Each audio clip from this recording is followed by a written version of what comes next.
Des bonbonnes d'oxygène, essentielles pour traiter les patients atteints de Covid-19. Dans cet hôpital, il y a quelques semaines, il n'en fallait que 70 par jour.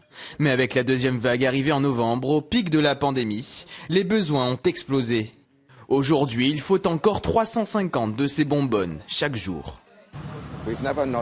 Nous n'avons jamais manqué d'oxygène. Nous avons failli ne pas en avoir assez et nous avons été mis à rude épreuve. Mais nous n'avons jamais été dans une situation où nous avons des patients qui ont besoin d'oxygène et où il n'y en a pas.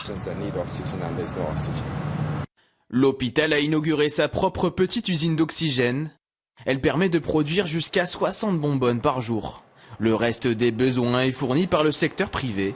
Mais alors qu'un nouveau variant du virus a été découvert dans le pays, faisant repartir les contaminations à la hausse, l'oxygène pourrait manquer. Le personnel de santé est lui déjà sous pression.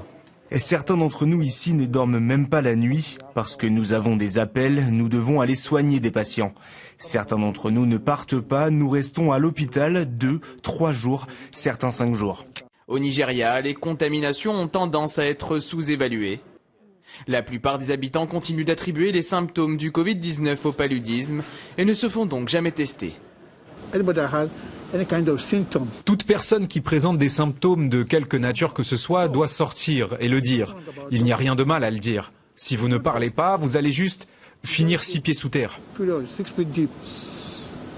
Depuis le pic de l'épidémie au début du mois, les contaminations de la deuxième vague se sont stabilisées selon les autorités.